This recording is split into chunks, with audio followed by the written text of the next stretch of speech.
Morning, I'm Rory and welcome back to Sawyer Academy. In this video, we're going to be talking about how to calculate FBM or footboard measure. Where I am in Ontario, Canada, we use footboard measure as the measurement for the volume of rough sawn lumber.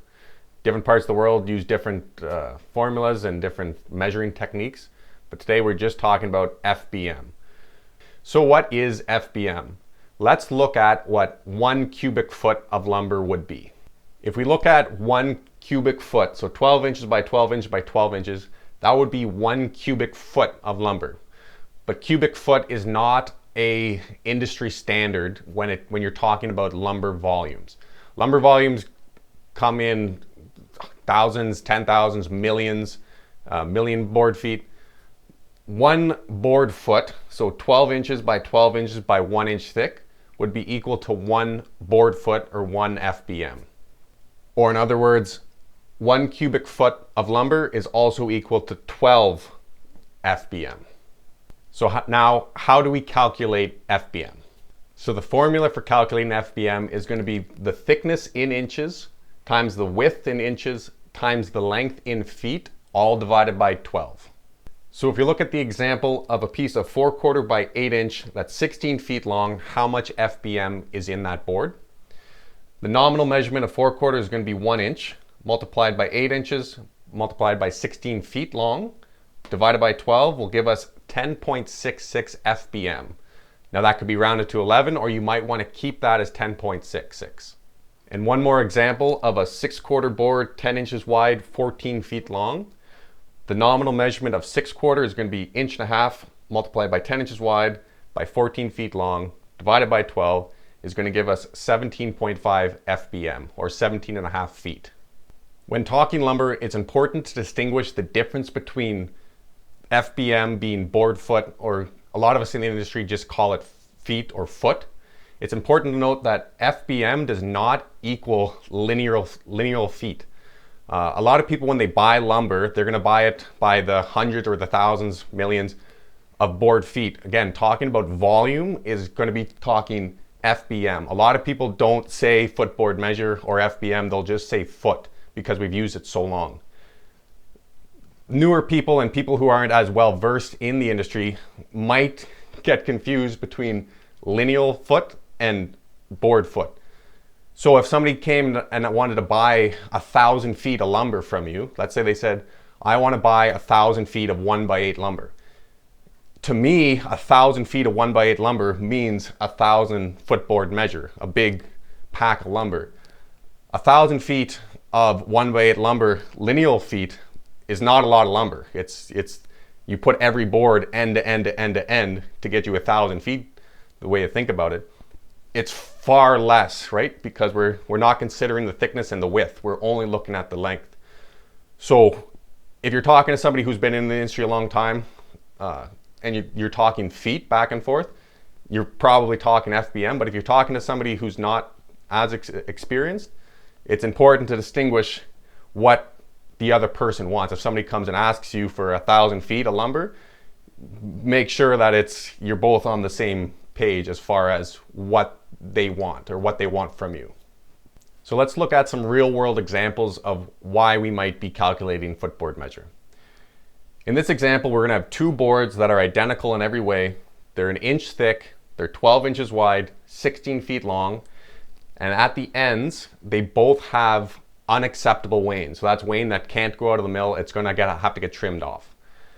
Now, we have 2 options. Option A, all we're going to do, we're going to cut off 2 feet and we're going to be left with a 14-foot board. Option B, we're going to cut 6 feet off and we're going to be left with a 6-foot board and a 10-foot board.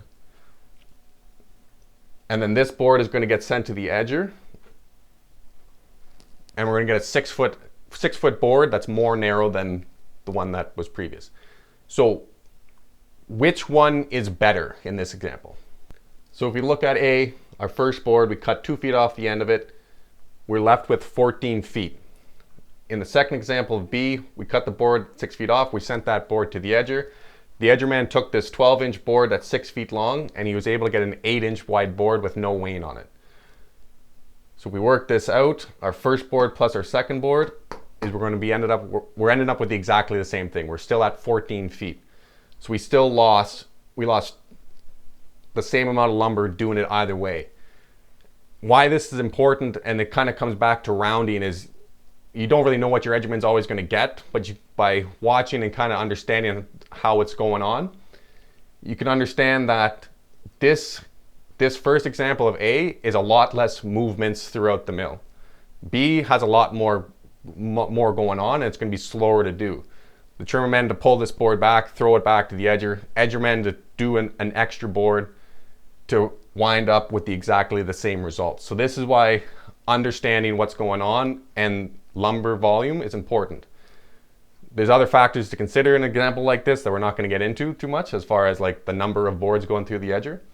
So this is why understanding FBM is important, so that if you're running a one-man show or you're working as a team, you can see that maybe you or the other guys are doing extra work, creating extra boards to wind up at the exact same footage, when something just as simple as cutting 2 feet off, or there'll be 1,000 different examples of things that can and will happen, and you could work all of them out to figure out. That's why it's generally better to just come up with rules of thumb for like across the board sawing, that when you have specific issues, you don't have to sit down and work this all out. Just knowing that you can to kind of come up with those rules as far as what to do in certain situations.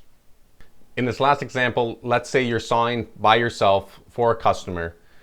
Your customer gave you a cut list of all the products that they wanted. Through the course of the day, this is what we cut. We cut some 1x4, 1x6, 4x4, and 6x6 in 2 different lengths. We can work out from the nominal measurements what the FBM of each of those products are. At the end of the day, we sit down and we're going to tally, or throughout the day we kept a tally, or in a commercial environment there's tally machines that keep track of it. So we know how many pieces of each of these products that we cut. Multiply that all together, we're going to get a subtotal of what each of these volumes were. Add that together and we're going to get our total volume for the day. Again, this can be important if you want to charge by not an hourly rate, by a foot or a board foot measurement rate. So you might charge 50 cents or 45 cents or 35 cents a foot to saw for a customer, rather than sawing an hourly rate. Or the customer might want you to charge them by the board foot. To me, that's kind of the 2 ways you're going to be, if you're going on your own, charging a client, is going to be either an hourly rate or you're going to be charging a volume rate.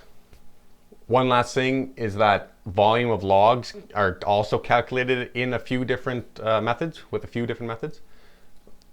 The way I look at log volume is always going to be in FBM as well. It's not the volume of lumber yet, but it will be the volume of lumber eventually. But we're going to cover this in a future video on log scaling, so look forward to that in the future. But just know that log volume can also be calculated in FBM in kind of a different way. That's all I have for today. Thanks for watching, and I'll see you in the next one.